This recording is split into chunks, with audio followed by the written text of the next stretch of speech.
Warning, this video contains strong language. Viewer discretion is advised. Hello, my hooked honeys, and welcome back to Hooked. If you're new here, my name is Leanne, and Hooked is basically where we talk about some true crime cases and do some crochet projects together. On today's episode, I do have to put out a trigger warning because this does involve a 3-year-old little boy, and it is a very horrific situation. I honestly didn't even really want to do this case, but I feel what has happened in recently, like within the past couple months, it is necessary for me to talk about it because nothing has changed. Nothing has changed. What I don't know. I don't know. Maybe there's a little bit more. I don't know, but we'll get into it. We'll get into it.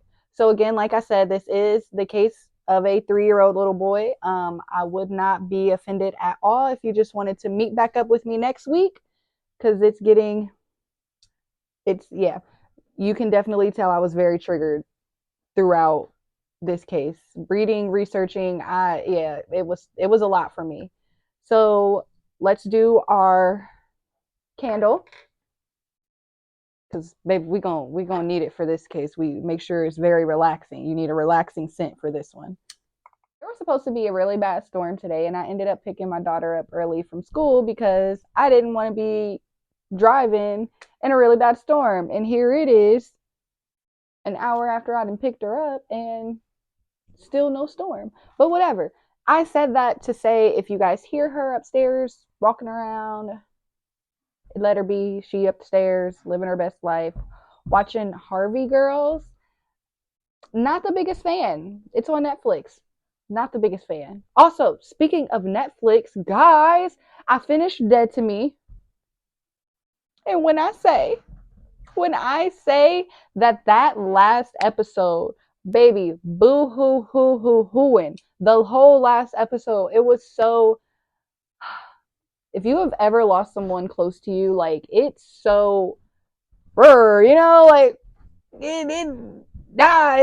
yes. So I cried I cried damn near the whole episode. It was beautiful. It was so sad and it was beautiful, but anyways, I am working on some thigh high socks. So this is as far as I've gotten right now. And then I've also started the other one. Um, but I've noticed like every time I try and do socks, I always get stuck on the heel. I don't know what it is, but I could not figure out the heel part to save my life. But guess what? I figured it out. And so I feel like I can just go ahead and do the heel part of the sock with you guys because this part is pretty simple. Like I started with the magic ring. I chained 3 and then I did 9 double crochet, closed off the ring, was that slip stitched it, whatever, together and closed off the ring. And then I did chained another 3, which counts as the first double crochet, and you do 2 double crochet in each stitch, so you'll have 20 stitches all around. And then I just did double crochets up, like single row double crochet in each stitch all the way up until you get to the heel of the your foot or whatever. And once we get to the heel, we'll go ahead and take a break on the story because we'll need a break. We'll go ahead and take a break on the story and we'll I'll show you how to do the heel. Yes. Also, I almost forgot to mention, I hope everyone had an amazing Easter Sunday or a good Sunday if, whatever floats your boat. So I am using a 5.5 millimeter hook for the socks. Well, I actually did a couple of things. Make sure you follow me on Instagram because the socks are matching with a whole little set. It's a whole thing. It's a whole little thing I'm starting or trying to do. It's new, so don't you be judging. But yeah, I need help from the public to find my son. Marcus is my son. I know people think foster care is temporary, but please return him to a hospital.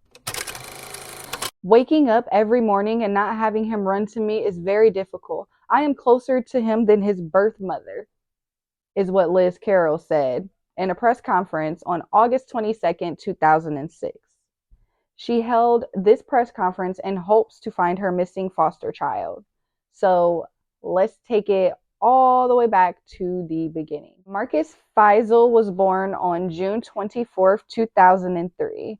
He spent the first 3 years of his life in Middletown, Ohio, with his mother, Donna Trevino, and his two siblings, Michael and Peaches. He was described by neighbors as an awesome little guy who loved flowers, Bob the Builder, and bubbles. Marcus was autistic and attended a school for special needs children. He was a very active child, and his mother found it difficult to cope with him sometimes. A neighbor once said that she would occasionally see Marcus's mom just weeping because she was exhausted, I guess. Frequent calls to the police were made as Donna was a regular victim of domestic violence because she basically had a dick of a boyfriend. And during one of these visits, police officers noticed that the home was infested with fleas and reeked of feces. On September 29th of 2005, police observed severe bruising on Marcus's left buttock, and the family was also being investigated by children welfare workers who had received complaints of abuse. January 2006, Marcus crawled out of his second-story window and fell off the roof, resulting in a cut on his chin that required him to get stitches. In April of 2006, Marcus was found wandering the streets and was almost hit by a car. Donna then told police that she didn't know if she could care for her children anymore and that it was getting to be too much for her. Butler County Job and Family Services were granted temporary custody of her children. Liz and David Carroll was a couple who lived in Union Township. David Carroll had mental health issues, and the couple also had a girlfriend named Amy Baker, that lived in the house with them. David Carroll was arrested on domestic violence charges and that were later dismissed. So, with all that being said, how the hell these two were able to foster children is beyond me. Like, was there no research? Little research? Did they just not care? Are they just placing these poor kids with just any and everyone? Like, I'm sorry, y'all. I'm telling y'all, this gonna be the one to get me all riled up. I really have a soft spot for old people and kids. Like, if you can do something to harm an old person or a child, you not shit in my eyes. Like, you need the chair. And that's just how I feel. Like, whatever. Anyways, so for some stupid reason, they were able to be foster parents. Lifeway for Youth, a private agency contracted by the state foster care system, placed Marcus in the care of Liz and David Carroll. The heel. So we are going to go ahead. I'm going to go ahead and put my other sock back on because it's kind of cold down here. So once you get to that row to your heel, you'll chain 3, which will be your first double crochet, and then you'll put 9 double crochet in there.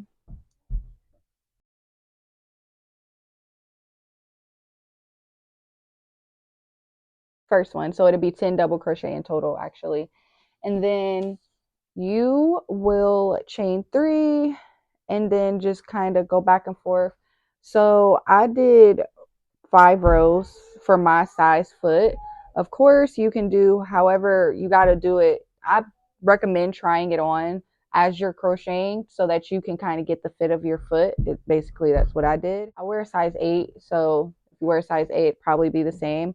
So you would just do 10 stitches of this double crochet rate. If you have more than that, like if you have 30, you do 15. So you just do half of whatever amount of stitches that you do have there. And like I said, I am going to do 5 rows of this. On August 15th, 2006, Liz had taken 4 kids to the park in neighboring Anderson Township. There was Marcus, another kid that she was fostering, a kid that she shared with David, and a toddler that she was babysitting at the time. Liz said that she had blacked out due to low blood pressure, and when she awoke and regained consciousness, Marcus was missing. Hundreds of people and search dogs were out looking for Marcus in and near the park, and there were also people doing independent searches in the surrounding neighborhood. So Everybody was out looking for this little boy. 22nd, 2006, Liz held a press conference, which is what I quoted earlier, asking that whomever had Marcus please return him. But because no witnesses reported seeing Marcus at the park and there was no traces of him found, police and the public grew suspicious of Liz and David Carroll, as they should. Marcus's incinerated remains were discovered on an 88-acre estate in Brown County, Ohio. Police said that Liz and David Carroll had left Marcus locked in a closet, tied up with a blanket, and like duct taped with packing tape while they attended a family reunion in Williamstown, Kentucky on August 4th through the 6th of 2006. So, yep. Just finished row 5. So you're going to just put those together and slip stitch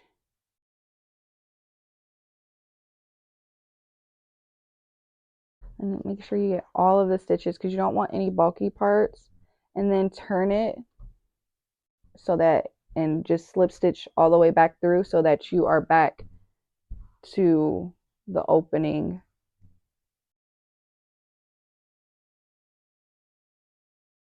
like that. Chain 3, did 5 rows, so we're going to do 5 double crochet, then 10 and 5 on the other side. You need to make sure that it is all even as well. You should have 20 stitches. Let's go back through and make sure. You just want to make sure that everything is even. So after you have your 20 stitches through there, you will just continue like regular. Marcus being locked in the closet was confirmed by Liz Carroll in in a testimony before a grand jury on August 28th, 2006. She claims, "I didn't have any intentions on hurting him." Marcus was left without food or water, but authorities say they believed he was killed by heat rather than dehydration or starvation. Temperatures in the closet had reached temperatures of 105 to 110 degrees Fahrenheit. They found him dead when they returned. Police believe it was David Carroll and Amy Baker who incinerated Marcus's body. Amy was granted immunity in Ohio in return for her testimony, but she did face where they extract, like where they take you from Ohio, from one state, was extradited from Ohio to Kentucky for tampering with evidence charge brought against her by Mason County. Amy confessed to helping dispose of the body in the Ohio River, but her charges were dropped against her. Liz Carroll was found guilty on all charges that were brought up against her, and on February 21st, 2007, the jury, who had 9 women and 4 men, began deliberation for about 4 to 6 hours. The trial lasted for about 10 days, and it started on February 12th. During closing arguments, the assistant prosecutor, Daniel Byer, says they wouldn't have treated a dog like that. You know what? She wouldn't have treated a dog like that. She took the dog with her. He refers to the Carrolls taking their animal, their dog, with them to the family reunion and leaving Marcus at home. And not just leaving him at home, guys. Like, let's not, he wasn't just left at home. He was left tied up at home by himself. So after the assistant prosecutor's closing remarks, Liz Carroll yells out, "The dog was alive!" Lady, what? What? Shut up. Shut up. I want to hear it. Shut up. Anyways, she was sentenced to 54 years to life on February 22nd of 2007. After accepting a plea deal, David Carroll pleaded guilty to murder and the gross abuse of a corpse. The judge accepted his plea deal and sentenced him to 15 years to life in prison. David Carroll said that Amy bound Marcus, and but he did admit to being present at the time that Marcus's body was tied up. Honey, I don't think anyone understands how irritating this man is to me. I do not like this man. Oh, some big ass tough guy. Like, dude, you're blaming everything on the girlfriend. Like, uh, Friday, April 20th of 2007, the Commonwealth of Kentucky charged Amy Baker with evidence tampering. The prosecutors in Kentucky claimed that the immunity that she was given was only in the state of Ohio, and Kentucky has jurisdiction over the Ohio River. So they are able to do what they need to do with her, right? Her attorneys wanted to both dismiss all the charges against her and to suppress all testimony given by her to the prosecutors for Liz and David Carroll, and alleged that the Kentucky prosecutor promised Ohio prosecutors to give Amy Baker immunity in Kentucky as well. Her trial was set for November 7th in 2007 in Maysville, Kentucky, and her charges were dropped in early 2008. What are we doing? Why is this? What are we doing? Why didn't everybody get the chair? What are we? So, of course, the case of Marcus's death led to many questions over the placement of foster care children within the state of Ohio and elsewhere. Lifeway Agency has since had their licenses revoked. Several bills have been put before the United States Congress, and investigations continue to see why Marcus was placed with the Carrolls in the first place. Many placement organizations have since modified their procedures and intensified their backgrounds and screenings for potential foster parents. So basically, state legislators, foster care workers, child advocates have recommended 55 changes to Ohio's foster care system. 55 changes. And a 3-year-old little boy had to be killed for this 55 changes to happen. What? We have to do better. And furthermore, do not become a foster parent if you cannot take on the responsibility of being a foster parent. It's that simple. That poor baby should have never been placed with those people in the first place. It should have never gotten to this. And with all of this happening and all of these trying to make changes and all of that BS, nothing has changed. Let me tell y'all. This case happened in 2006. 2006, a couple months, we are here in 2024. A couple months ago in February, they found a 5-year-old little boy's body in a fucking storm drain. A 5-year-old little boy, I can't talk. A 5-year-old little boy's body was found in a storm drain, and it was believed that his foster mom killed him. Pammy May. Like, this can't be real life. It can't be. This can't be real life. I don't know the background of that. I don't know, but whatever. Whatever. I'm upset. I am. I'm really upset. Well, my hooked honeys, that was the horrific case of little Marcus Fiesel, whose life was taken from him before he even got the chance to live it. Make sure you guys subscribe to the YouTube channel because I'm here for you every Wednesday. And don't forget to follow me on Instagram at HookedWTrueCrime if you want to see what I'm making. Love y'all. Bye.